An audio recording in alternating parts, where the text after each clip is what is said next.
Bonjour à tous, bienvenue dans notre émission de lecture biblique. L'objectif est de lire toute la Bible en l'espace de 6 mois dans l'ordre chronologique des événements. 50% rise in the number of people who've died of COVID-19. Breaking developments in the coronavirus pandemic. The death toll rising in the U.S. Propagation du virus s'accélère dans le monde. South Africa's COVID-19 infections have now increased to 2,506, and there are What 7 we more want deaths. is to experience the power of God, so that through us, the Lord will reach people. The Lord will come sooner, because we believe that we are here not only to wait for His coming, but also to hasten for His coming. We are in a race. In this race, my brothers and my sisters, we need to be delivered. We need to be relieved. We cannot just go with our burden when God has already provided a solution. This is the time for us to be revived, for us to be able to share the good news. Don't be just half-measured Christians. Go all the way, total surrender. All the way. We need to burn the bridge to the world. We cannot just look back. I can still go back there. Burn that bridge. Go all the way. No half-measure Christian. That is the key.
How are you today?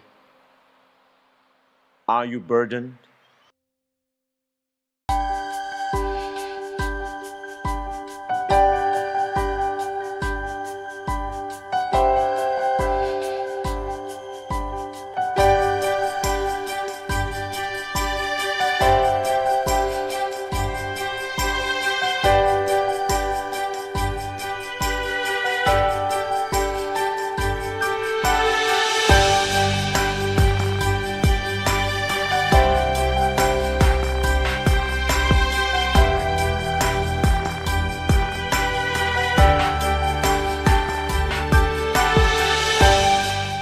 Cette émission vous est proposée par l'Église adventiste du 7e jour d'Évry.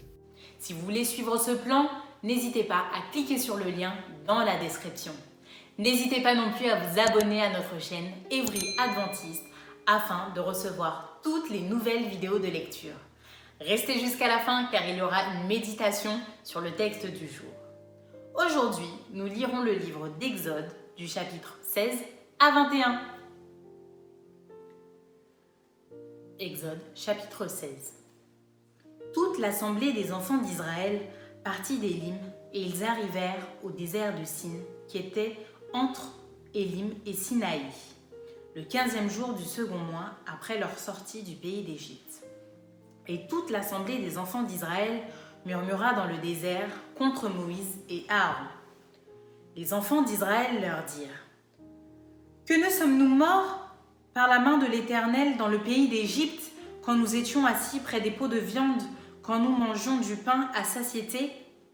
Car vous nous avez amenés dans ce désert pour faire mourir de faim toute cette multitude. » L'Éternel dit à Moïse : « Voici, je ferai pleuvoir pour vous du pain du haut des cieux. Le peuple sortira et en ramassera jour par jour la quantité nécessaire afin que je le mette à l'épreuve et que je voie s'il marchera ou non selon ma loi.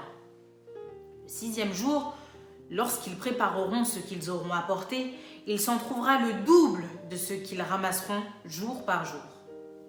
Moïse et Aaron dirent à tous les enfants d'Israël, « Ce soir, vous comprendrez que c'est l'Éternel qui vous a fait sortir du pays d'Égypte. Et au matin, vous verrez la gloire de l'Éternel, parce qu'il a entendu nos murmures contre l'Éternel. Car que sommes-nous pour que vous murmuriez contre nous ?» Moïse dit, « L'Éternel vous donnera ce soir de la viande à manger, et au matin, du pain à satiété, parce que l'Éternel a entendu les murmures que vous avez proférés contre lui. Car que sommes-nous? Ce n'est pas contre nous que sont vos murmures, c'est contre l'Éternel. » Moïse dit à Aaron, « Dis à toute l'assemblée des enfants d'Israël, approchez-vous devant l'Éternel, car il a entendu vos murmures. » Et tandis qu'Aaron parlait à toute l'assemblée des enfants d'Israël, ils se tournèrent du côté du désert, et voici la gloire de l'Éternel parut dans la nuée. L'Éternel, s'adressant à Moïse, dit, « J'ai entendu les murmures des enfants d'Israël. Dis-leur, entre les 2 soirs, vous mangerez de la viande, et au matin, vous vous rassasierez de pain, et vous saurez que je suis l'Éternel, votre Dieu. » Le soir, il survint des cailles qui couvrirent le camp, et au matin, il y eut une couche de rosée autour du camp. Quand cette rosée fut dissipée, il y avait à la surface du désert quelque chose de menu comme des grains, quelque chose de menu comme la gelée blanche sur la terre.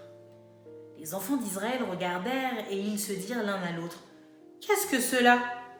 Car ils ne savaient pas ce que c'était.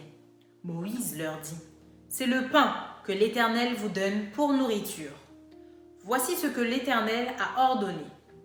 Que chacun de vous en ramasse ce qu'il faut pour sa nourriture, un homère par tête, suivant le nombre de vos personnes. Chacun en prendra pour ceux qui sont dans sa tente. » Les Israélites firent ainsi, et ils en ramassèrent les uns plus les autres moins. On mesurait ensuite avec l'homère, celui qui avait ramassé plus n'avait rien de trop, et celui qui avait ramassé moins n'en manquait pas. Chacun ramassait ce qu'il fallait pour sa nourriture. Moïse leur dit, « Que personne n'en laisse jusqu'au matin. » Ils n'écoutèrent pas Moïse, il y eut des gens qui en laissèrent jusqu'au matin. Mais il s'y mit des vers et cela devint infect. Moïse fut irrité contre ces gens. Tous les matins, chacun ramassait ce qu'il fallait pour sa nourriture. Et quand venait la chaleur du soleil, cela fondait. Le 6e jour, ils ramassèrent une quantité double de nourriture, 2 homères pour chacun. Tous les principaux de l'assemblée vinrent le rapporter à Moïse. Et Moïse leur dit, « C'est ce que l'Éternel a ordonné. Demain est le jour du repos, le sabbat consacré à l'Éternel.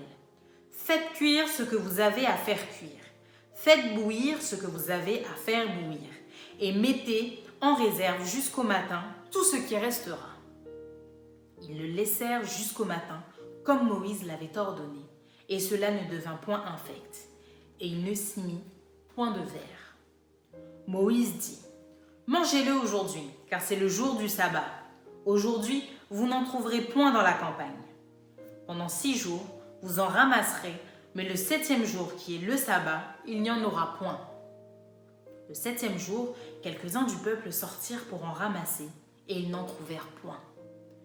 Alors, l'Éternel dit à Moïse, « Jusque à quand refuserez-vous d'observer mes commandements et mes lois? Considérez que l'Éternel vous a donné le sabbat. C'est pourquoi il vous donne au 6e jour de la nourriture pour 2 jours. Que chacun reste à sa place et que personne ne sorte du lieu où il est au 7e jour. » Et le peuple se reposa le 7e jour. La maison d'Israël donna à cette nourriture le nom de manne. Elle ressemblait à de la graine de coriandre, elle était blanche et avait le goût d'un gâteau au miel. Moïse dit, « Voici ce que l'Éternel a ordonné.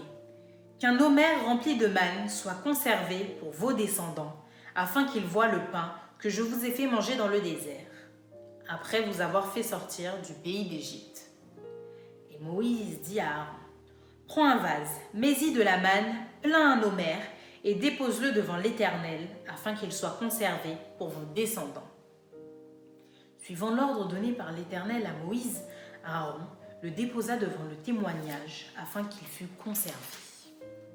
Les enfants d'Israël mangèrent la manne pendant 40 ans, jusqu'à leur arrivée dans un pays habité. Ils mangèrent la manne jusqu'à leur arrivée aux frontières du pays de Canaan, l'homère et la 10e partie de l'épha. Exode, chapitre 17. Toute l'assemblée des enfants d'Israël partit du désert de Sin selon les marches que l'Éternel leur avait ordonnées. Et ils campèrent à Réphidim, où le peuple ne trouva point d'eau à boire. Alors le peuple chercha querelle à Moïse. Ils dirent, « Donnez-nous de l'eau à boire !» Moïse leur répondit, « Pourquoi me cherchez-vous querelle? Pourquoi tentez-vous l'Éternel ?» Le peuple était là, pressé par la soif, et murmurait contre Moïse. Il disait, « Pourquoi nous as-tu fait monter hors d'Égypte pour me faire mourir de soif avec mes enfants et mes troupeaux ?» Moïse cria à l'Éternel en disant, « Que ferai-je à ce peuple? Encore un peu et ils me lapideront. » L'Éternel dit à Moïse, « Passe devant le peuple et prends avec toi des anciens d'Israël. Prends aussi dans ta main ta verge avec laquelle tu as frappé le fleuve et marche. Voici, je me tiendrai devant toi sur le rocher d'Horeb. Tu frapperas le rocher et il en sortira de l'eau et le peuple boira. » Et Moïse fit ainsi aux yeux des anciens d'Israël. Il donna à ce lieu le nom de Massa et Mériba, parce que les enfants d'Israël avaient contesté et parce qu'ils avaient tenté l'Éternel en disant, « L'Éternel est-il au milieu de nous ou n'y est-il pas ?» Amalek vint combattre Israël à Réphidim. Alors Moïse dit à Josué, « Choisis-nous des hommes, sors et combats Amalek. Demain, je me tiendrai sur le sommet de la colline, la verge de Dieu, dans ma main. » Josué fit ce que lui avait dit Moïse pour combattre Amalek. Et Moïse, Aaron et Hur montèrent au sommet de la colline. Lorsque Moïse élevait sa main, Israël était le plus fort. Et lorsqu'il baissait sa main, Amalek était le plus fort. Les mains de Moïse étaient fatiguées. Ils prirent une pierre qu'ils placèrent sous lui, et il s'assit dessus. Aaron et Hur soutenaient ses mains, l'un d'un côté, l'autre de l'autre, et ses mains restèrent fermes jusqu'au coucher du soleil. Et Josué vainquit Amalek et son peuple au tranchant de l'épée. L'Éternel dit à Moïse, « Écris cela dans le livre pour que le souvenir s'en conserve, et déclare à Josué que j'effacerai la mémoire d'Amalek et dessous les cieux. » Moïse bâtit un autel et lui donna pour nom l'Éternel, ma bannière. Il dit, « Parce que la main a été levée sur le trône de l'Éternel, il y aura guerre de l'Éternel contre Amalek, de génération en génération. » Exode, chapitre 18. Jéthro, sacrificateur de Madian, beau-père de Moïse, apprit tout ce que Dieu avait fait en faveur de Moïse et d'Israël son peuple. Il apprit que l'Éternel avait fait sortir Israël d'Égypte. Jéthro, beau-père de Moïse, prit Séphora, femme de Moïse, qui avait été renvoyée. Il prit aussi les deux fils de Séphora, l'un se nommait Gershom, car Moïse avait dit « J'habite dans un pays étranger ». L'autre se nommait Eliezer, car il avait dit « Le Dieu de mon père m'a secouru, et il m'a délivré de l'épée de Pharaon ». Jéthro, beau-père de Moïse, avec les fils et la femme de Moïse, vint au désert où il campait, à la montagne de Dieu. Il fit dire à Moïse, « Moi, ton beau-père Jéthro, je viens vers toi avec ta femme et ses deux fils. » Moïse sortit au-devant de son beau-père, il se prosterna et il le baisa. Ils s'informèrent réciproquement de leur santé et ils entrèrent dans la tente de Moïse. Moïse raconta à son beau-père tout ce que l'Éternel avait fait à Pharaon et à l'Égypte à cause d'Israël. toutes les souffrances qui leur étaient survenues en chemin et comment l'Éternel les avait délivrés. Jéthro se réjouit de tout le bien que l'Éternel avait fait à Israël et de ce qu'il l'avait délivré de la main des Égyptiens. Et Jéthro dit, « Béni soit l'Éternel qui vous a délivré de la main des Égyptiens et de la main de Pharaon, qui a délivré le peuple de la main des Égyptiens. Je reconnais maintenant que l'Éternel est plus grand que tous les dieux, car la méchanceté des Égyptiens est retombée sur eux. » Jéthro, au père de Moïse, offrit à Dieu un holocauste et des sacrifices. Aaron et tous les anciens d'Israël vinrent participer au repas avec le beau-père de Moïse en présence de Dieu. Le lendemain, Moïse s'assit pour juger le peuple et le peuple se tint devant lui depuis le matin jusqu'au soir. Le beau-père de Moïse vit tout ce qu'il faisait pour le peuple et il dit « Que fais-tu là avec ce peuple? Pourquoi sièges-tu seul et tout le peuple se tient-il devant toi depuis le matin jusqu'au soir ?» Moïse répondit à son beau-père « C'est que le peuple vient à moi pour consulter Dieu. Quand ils ont quelque affaire, ils viennent à moi, je prononce entre eux et je fais connaître les ordonnances de Dieu et ses lois. » Le beau-père de Moïse lui dit « Ce que tu fais n'est pas bien. Tu t'épuiseras toi-même et tu épuiseras ce peuple qui est avec toi. Car la chose est au-dessus de tes forces, tu ne pourras pas y suffire seul. Maintenant, écoute ma voix. Je vais te donner un conseil et que Dieu soit avec toi. Sois l'interprète du peuple auprès de Dieu et porte les affaires devant Dieu. Enseigne-leur les ordonnances et les lois et fais-leur connaître le chemin qu'ils doivent suivre et ce qu'ils doivent faire. Choisis parmi tout le peuple des hommes capables, craignant Dieu, des hommes intègres, ennemis de la cupidité. Établis-les sur eux comme chefs de 1000, chefs de 100, chefs de 50 et chefs de 10. Qu'ils jugent le peuple en tout temps, qu'ils portent devant toi toutes les affaires importantes et qu'ils prononcent eux-mêmes sur les petites causes. Allège ta charge et qu'ils la portent avec toi. Si tu fais cela et que Dieu te donne des ordres, tu pourras y suffire et tout ce peuple parviendra heureusement à sa destination. Moïse écouta la voix de son beau-père et fit tout ce qu'il avait dit. Moïse choisit des hommes capables parmi tout Israël et il les établit chefs du peuple, chefs de 1000, chefs de 100, chefs de 50 et chefs de 10. Ils jugeaient le peuple en tout temps. Ils portaient devant Moïse les affaires difficiles et ils prononçaient eux-mêmes sur toutes les petites causes. Moïse laissa partir son beau-père et Jéthro s'en alla dans son pays. Exode chapitre 19. Le 3e mois, après leur sortie du pays d'Égypte, les enfants d'Israël arrivèrent ce jour-là au désert de Sinaï. Étant partis de Réphidim, ils arrivèrent au désert de Sinaï et ils campèrent dans le désert. Israël campa là, vis-à-vis de la montagne. Moïse monta vers Dieu et l'Éternel l'appela du haut de la montagne en disant « Tu parleras ainsi à la maison de Jacob et tu diras aux enfants d'Israël « Vous avez vu ce que j'ai fait à l'Égypte et comment je vous ai porté sur des ailes d'aigle et amené vers moi. Maintenant, si vous écoutez ma voix et si vous gardez mon alliance, vous m'appartiendrez entre tous les peuples, car toute la terre est à moi. Vous serez pour moi un royaume de sacrificateurs et une nation sainte. Voilà les paroles que tu diras aux enfants d'Israël. » Moïse vint appeler les anciens du peuple et il mit devant eux toutes ces paroles comme l'Éternel le lui avait ordonné. Le peuple tout entier répondit « Nous ferons tout ce que l'Éternel a dit. » Moïse rapporta les paroles du peuple à l'Éternel. Et l'Éternel dit à Moïse « Voici, je viendrai vers toi dans une épaisse nuée, afin que le peuple entende quand je te parlerai et qu'il ait toujours confiance en toi. » Moïse rapporta les paroles du peuple à l'Éternel. Et l'Éternel dit à Moïse « Va vers le peuple, sanctifie-les aujourd'hui et demain, qu'ils lavent leurs vêtements. Qu'ils soient prêts pour le 3e jour, car le 3e jour, l'Éternel descendra aux yeux de tout le peuple sur la montagne de Sinaï.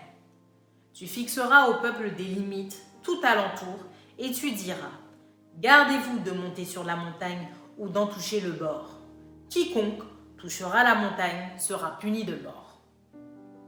On ne mettra pas la main sur lui, mais on le lapidera, ou on le percera de flèches, animal ou homme, il ne vivra point.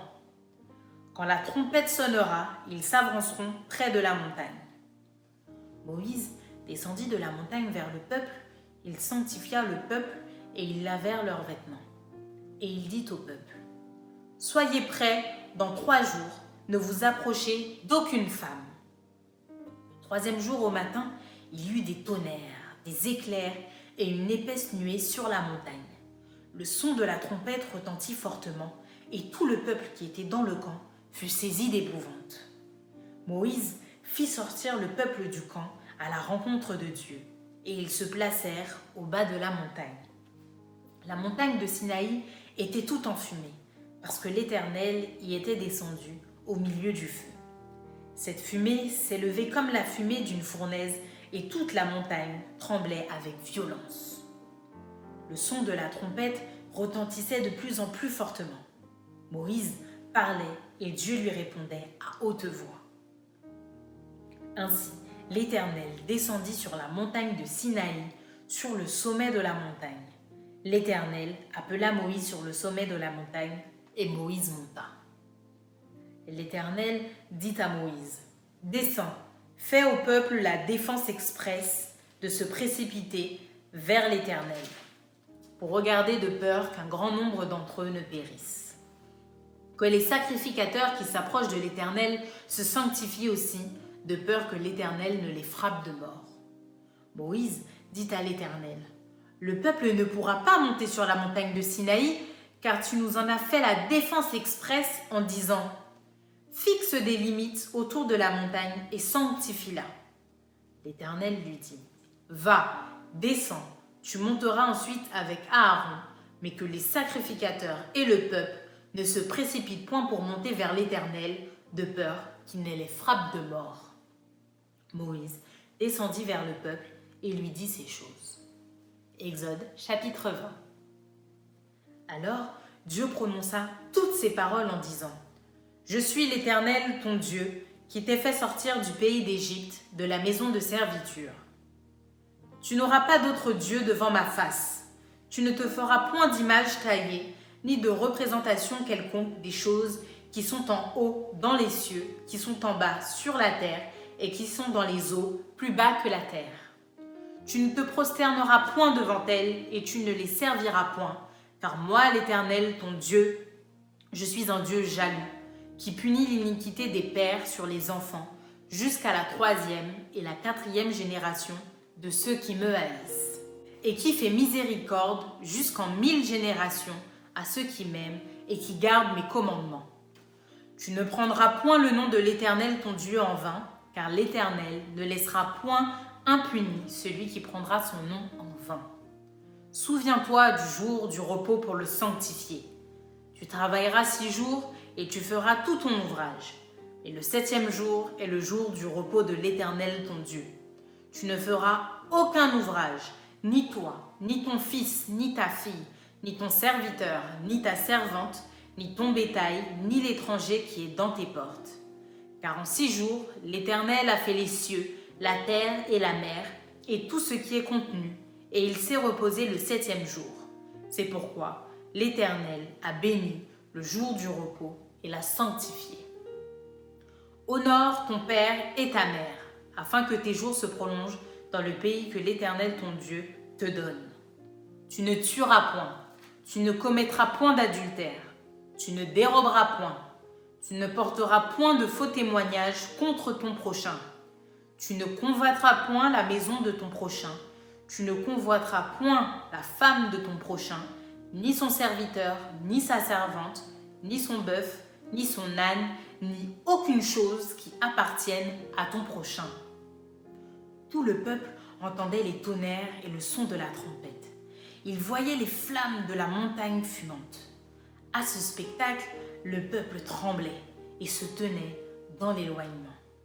Ils dirent à Moïse, « Parle-nous toi-même et nous écouterons, mais que Dieu ne nous parle point de peur que nous ne mourions. » Moïse dit au peuple, « Ne vous effrayez pas, car c'est pour vous mettre à l'épreuve que Dieu est venu, et c'est pour que vous ayez sa crainte devant les yeux, afin que vous ne péchiez point. » Le peuple restait dans l'éloignement, mais Moïse s'approcha de la nuée où était Dieu. L'Éternel dit à Moïse, « Tu parleras ainsi aux enfants d'Israël. Vous avez vu que je vous ai parlé depuis les cieux. Vous ne ferez point des dieux d'argent et des dieux d'or, pour me les associer. Vous ne vous en ferez point. Tu m'élèveras un autel de terre sur lequel tu offriras tes holocaustes et tes sacrifices d'action de grâce, tes brebis et tes bœufs. Partout où je rappellerai mon nom, je viendrai à toi et je te bénirai. Si tu m'élèves un autel de pierre, tu ne le bâtiras point en pierre taillée, car en passant ton ciseau sur la pierre, tu la profanerais. Tu ne monteras point à mon autel par des degrés, afin que ta nudité ne soit pas découverte. » Exode chapitre 21. Voici les lois que tu leur présenteras. Si tu achètes un esclave hébreu, il servira 6 années, mais la 7e, il sortira libre sans rien payer. S'il est entré seul, il sortira seul. S'il avait une femme, sa femme sortira avec lui. Si c'est son maître qui lui a donné une femme et qu'il en ait eu des fils ou des filles, la femme et ses enfants seront à son maître et il sortira seul. Si l'esclave dit « J'aime mon maître, ma femme et mes enfants, je ne veux pas sortir libre », alors son maître le conduira devant Dieu et le fera approcher de la porte ou du poteau, et son maître lui percera l'oreille avec un poinçon, et l'esclave sera pour toujours à son service. Si un homme vend sa fille pour être esclave, elle ne sortira point comme sortent les esclaves. Si elle déplaît à son maître qui s'était proposé de la prendre pour femme, il facilitera son rachat, mais il n'aura point le pouvoir de la vendre à des étrangers après lui avoir été infidèle. S'il la destine à son fils, il agira envers elle selon le droit de ses filles. S'il prend une autre femme, il ne la retranchera rien pour la première à la nourriture, aux vêtements et au droit conjugal. Et s'il ne fait pas pour elle ces 3 choses, elle pourra sortir sans rien payer, sans donner de l'argent. Celui qui frappera un homme mortellement sera puni de mort. S'il ne lui a point dressé d'embûche et que Dieu l'ait fait tomber sous sa main, je t'établirai un lieu où il pourra se réfugier. Mais si quelqu'un agit méchamment contre son prochain en employant la ruse pour le tuer, tu l'arracheras même de mon autel pour le faire mourir. Celui qui frappera son père ou sa mère sera puni de mort. Celui qui dérobera un homme et qui l'aura vendu ou retenu entre ses mains sera puni de mort. Celui qui maudira son père ou sa mère sera puni de mort. Si des hommes se querellent et que l'un d'eux frappe l'autre avec une pierre ou avec le poing, sans causer sa mort, mais en l'obligeant à garder le lit, celui qui aura frappé ne sera point puni, dans le cas où l'autre viendrait à se lever et à se promener dehors avec son bâton. Seulement, il le dédommagera de son interruption de travail et il le fera soigner jusqu'à sa guérison. Si un homme frappe du bâton son esclave, homme ou femme, et que l'esclave meurt sous sa main, le maître sera puni. Mais s'il survit 1 jour ou 2, le maître ne sera point puni, car c'est son argent. Si des hommes se querellent et qu'ils heurtent une femme enceinte et la fassent accoucher sans autre accident, ils seront punis d'une amende imposée par le mari de la femme et qu'ils paieront devant les juges. Mais s'il y a un accident, tu donneras vie pour vie, œil pour œil, dent pour dent, main pour main, pied pour pied, brûlure pour brûlure, blessure pour blessure, meurtrissure pour meurtrissure. Si un homme frappe l'œil de son esclave, homme ou femme, et qu'il lui fasse perdre l'œil, il le mettra en liberté pour prix de son œil. Et s'il fait tomber une dent à son esclave, homme ou femme, il le mettra en liberté pour prix de sa dent. Si un bœuf frappe de ses cornes un homme ou une femme et que la mort en soit la suite, le bœuf sera lapidé. Sa chair ne sera point mangée et le maître du bœuf ne sera point puni. Mais si le bœuf était auparavant sujet à frapper et qu'on en ait averti le maître qui ne l'a point surveillé, le bœuf sera lapidé dans le cas où il tuerait un homme ou une femme et son maître sera puni de mort. Si on impose au maître un prix pour le rachat de sa vie, il paiera tout ce qui lui sera imposé. Lorsque le bœuf frappera un fils ou une fille, cette loi recevra son application.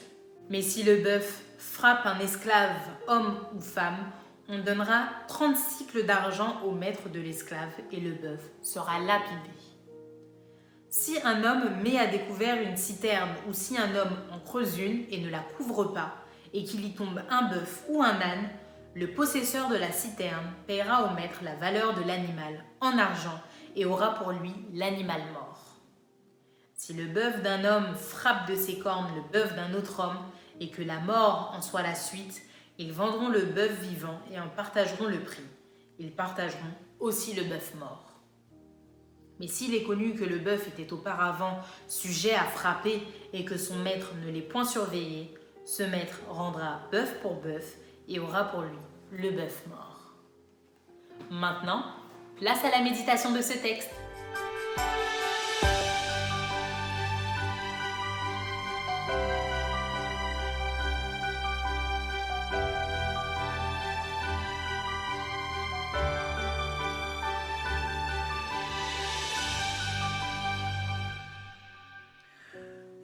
Bonjour, chers amis internautes.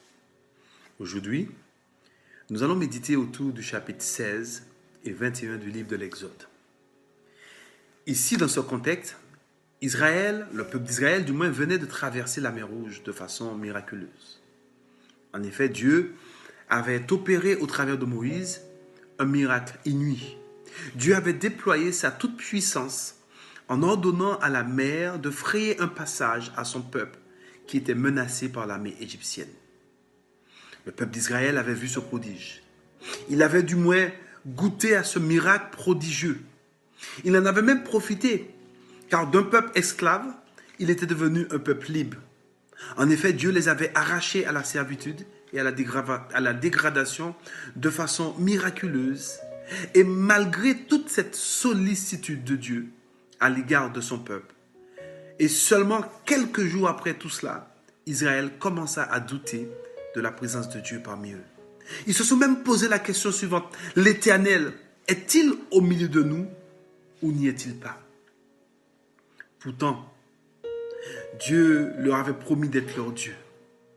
Il leur avait dit qu'il les conduirait dans un pays grand, fertile, un pays où coule le lait et le miel. Et il était sur le point de leur confier un mandat précieux, c'est-à-dire un peuple béni de l'Éternel, un peuple qui témoignerait aux autres nations la bonté, la sollicitude et la puissance de Dieu, de telle sorte que les nations autour d'eux aient aussi envie de vivre avec ce grand Dieu. Mais voilà, à chaque obstacle que rencontrait le peuple d'Israël sur sa route, il perdait courage et manifestait une incrédulité à l'égard de Dieu. En effet, si le peuple d'Israël avait eu foi en Dieu, tout en se rappelant de tout ce que Dieu avait fait pour eux, c'est avec confiance, détermination et joie qu'ils auraient affronté les obstacles qui se dressaient au travers de leur chemin.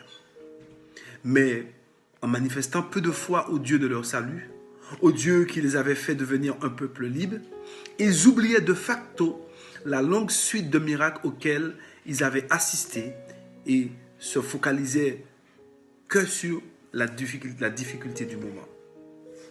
Aujourd'hui encore, bien des personnes ayant été l'objet de la tendre sollicitude de Dieu, des personnes ayant goûté aux dons célestes, ayant été témoins des miracles éclatants de Dieu à leur égard, eux aussi, à l'instar d'Israël, dès qu'ils rencontrent quelques difficultés, ils manifestent également peu de foi en Dieu. Ces personnes, tout comme Israël, finissent par douter même des choses que Dieu s'était servi pour les purifier. Et elles se placent dans une agitation continuelle en ayant constamment la pensée que Dieu les a abandonnés. Sachez ceci, chers internautes. Il est vrai que Dieu n'a pas promis d'écarter tout danger de notre route. Il ne se propose pas non plus de nous retirer hors de ce monde de méchanceté, mais il se propose d'être pour nous un abri sûr. Par conséquent, il nous appartient de nous rappeler avec humilité et docilité toutes les fois où Dieu nous a délivrés de nos obstacles. Et lorsque survient à nouveau des obstacles, nous sommes invités à manifester une foi ferme dans notre Seigneur en ayant la conviction qu'il sera un abri sûr pour chacun de nous. Oui, c'est ça la foi. C'est faire confiance à Dieu, croire qu'il nous aime et qu'il ne nous abandonnera pas. Quand nous décidons de faire confiance à Dieu, quand nous décidons de nous tourner vers ce Dieu tout aimant et tout puissant, alors il place dans nos cœurs une mesure de foi. Et plus on exerce cette foi, et plus elle grandit, et plus nous apprenons à faire confiance à Dieu dans les épreuves. Rappelez-vous de ceci. Faire confiance à Dieu fortifie tout notre être.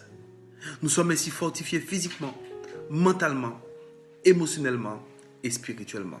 Amen. Merci d'avoir partagé ce moment avec nous. Je vous donne donc rendez-vous dès demain pour un nouvel épisode.